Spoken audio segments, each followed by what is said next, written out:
So let's take a look at the odds of selling in South Lake Tahoe, California. So in the last 365 days, and I think I did this about 2 weeks ago. Excuse me, I did it on February 6th. 1,304 homes have hit the market in the last year. There were 509 sales in that 365-day period. You had a 40% chance of selling your house in a year. So if you want to sell quicker than a year, it would make sense to think about, being a little bit more aggressive in pricing. So if somebody wants to sell in 90 days, well, here's the numbers. You had a 20% chance of selling in 90 days. So if time is a factor, we have to be more aggressive on our pricing. It's just that simple. So the odds of selling in South Lake Tahoe, well, a lot of people kind of feel like it's a roll of the dice, but you can stop it anytime you want to. Lower.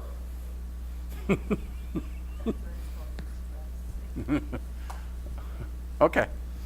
All right. So in talking about now, this is an important slide. It's got some stats, and bear with me. I'm going to lead us here, and I'm going to try to slow down a little bit and make sure it's clear. And if this slide is not clear to you, then I'll rephrase.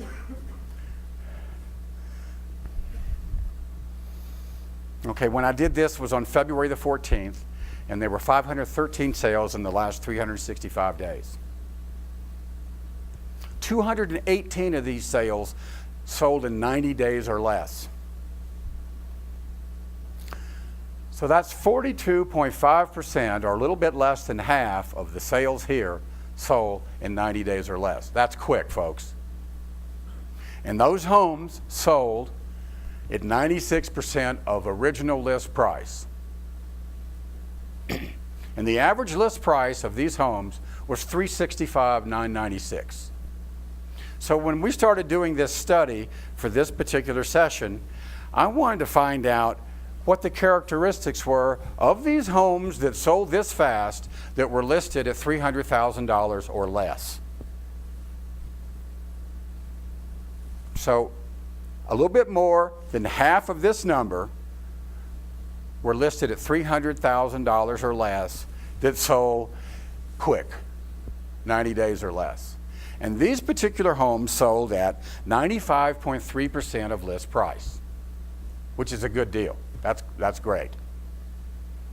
So if we take a look at the same numbers, then 132 sales took 6 months or more to sell.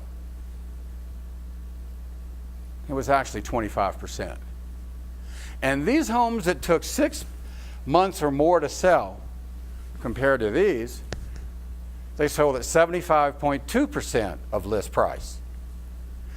Now, on average, this is a much higher original list price than these homes over here. And at that high a number, that makes sense that they would take longer to sell, because a more expensive home in South Lake Tahoe on either side of the state line usually takes longer to sell. So I wanted to take a look at the homes that took 6 months or more to sell that were priced at $300,000 or lower. So we could try to get to some sort of relevance between the two numbers. And it's about 20% of these sales that took 6 months or more to sell were listed at the same price range as here. And these homes sold at 76.9% of list price. And we find these two numbers very interesting, because this is as close as we could get to an apples-to-apples comparison.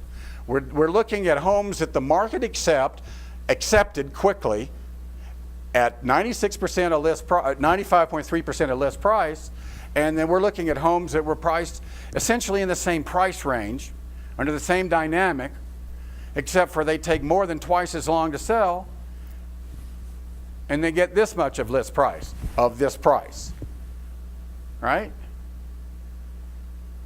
So here's where we are. To overlist your house at that price range over this time period, it costs you 18.4% to price your house at a price that the market will not accept. So the market presses it down and presses it down, and you have to reduce to get it sold. But at the end of the day, you're getting a little less than 20% less than what you would have for those houses that were priced where the market accepted them quickly in the first place. And so if we're looking at an average $300,000 house, here's the deal. This is how much money is on the table from overpricing. And I assure you, Tom didn't like that. So did I get through that okay? Was it clear, John? Very clear. Okay.